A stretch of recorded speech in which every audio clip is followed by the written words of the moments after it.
Well, actually, of course, I'm saying a very happy birthday with love from Pooh.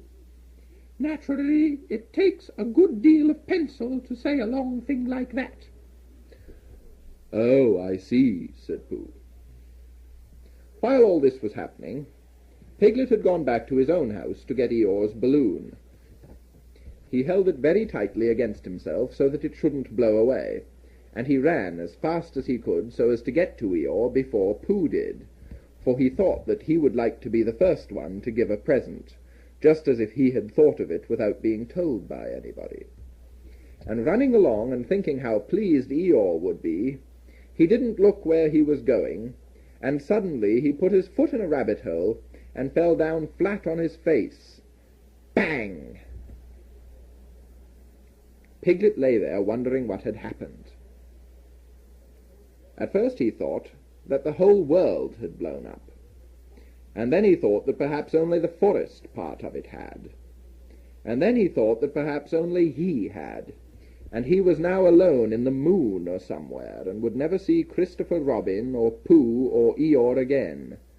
And then he thought, well, even if I'm in the moon, I needn't be face downwards all the time. So he got cautiously up and looked about him. He was still in the forest. Well, that's funny, he thought. I wonder what that bang was. I couldn't have made such a noise just falling down. And where's my balloon? And what's that small piece of damp rag doing? It was the balloon. Oh, dear, said Piglet. Oh, dearie, dearie, dear. Well, it's too late now. I can't go back. And I haven't another balloon. And perhaps Eeyore doesn't like balloons so very much. So he trotted on, rather sadly now, and down he came to the side of the stream where Eeyore was, and called out to him. "Good morning, Eeyore," shouted Piglet. "Good morning, little Piglet," said Eeyore, "if it is a good morning, which I doubt. Not that it matters," he said. "Many happy returns of the day," said Piglet, having now got closer. Eeyore stopped looking at himself in the stream and turned to stare at Piglet. "Just say that again," he said. Wait a moment." Balancing on 3 legs, he began to bring his 4th leg very cautiously up to his ear. "I did this yesterday," he explained as he fell down for the 3rd time.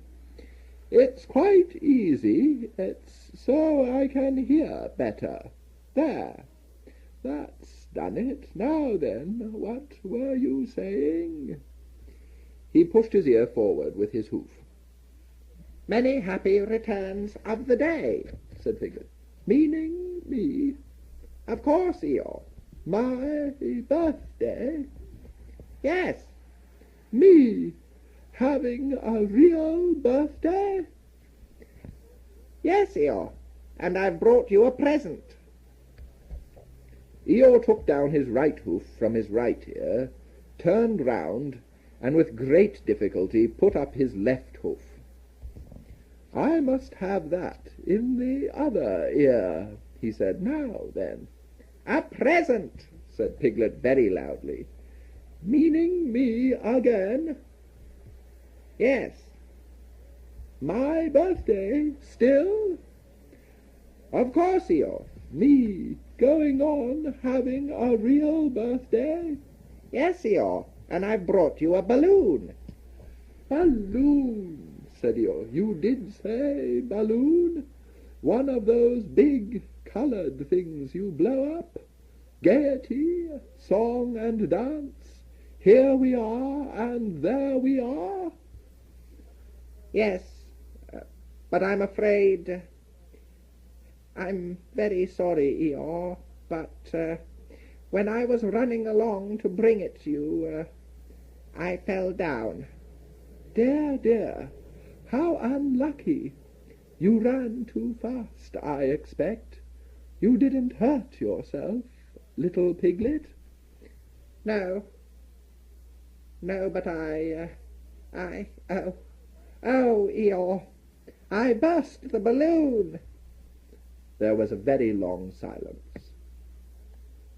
"My balloon?" said Eeyore at last. Piglet nodded.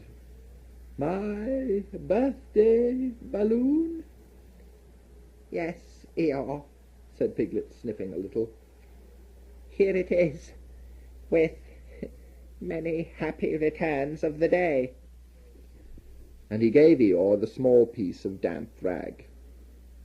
"Is this it?" said Eeyore, a little surprised. Piglet nodded. "My present?" Piglet nodded again. "The balloon?" "Yes." "Thank you, Piglet," said Eeyore. "You don't mind my asking," he went on, "but what colour was this balloon when it was a balloon?" "Red." "I just wondered. Red," he murmured to himself. "My favourite colour. How big was it?" "About as big as me." "I just wondered. About as big as Piglet," he said to himself sadly. "My favourite size. Well, well." Piglet felt very miserable, and didn't know what to say. He was still opening his mouth to begin something, and then deciding that it wasn't any good saying that, when he heard a shout from the other side of the river, and there was Pooh. "Many happy returns of the day," called out Pooh, forgetting that he had said it already. "Thank you, Pooh. I'm having them," said Eeyore gloomily. "I've brought you a little present," said Pooh excitedly. "I've had it," said Eeyore.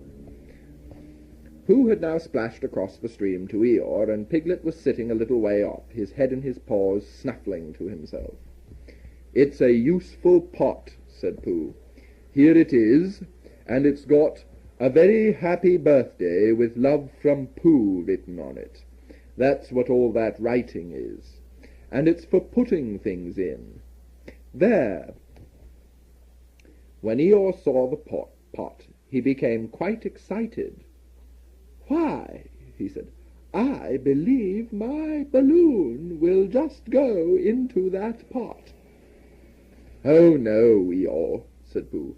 "Balloons are much too big to go into pots.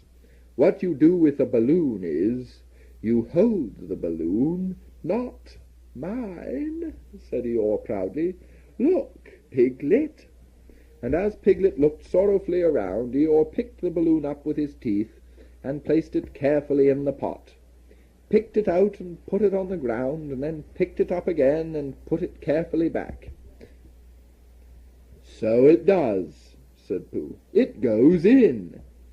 "So it does," said Piglet, "and it comes out." "Doesn't it?"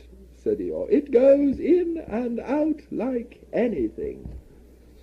"I'm very glad," said Pooh happily, "that I thought of giving you a useful pot to put things in."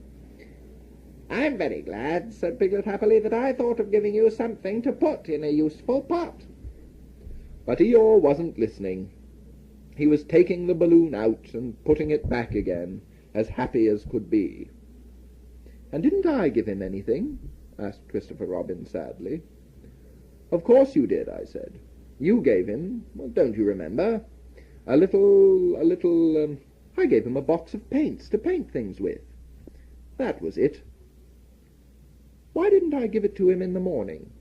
"Well, you were so busy getting his party ready for him. He had a cake with icing on the top, and 3 candles, and his name in pink sugar, and—" "Yes, I remember," said Christopher Robin.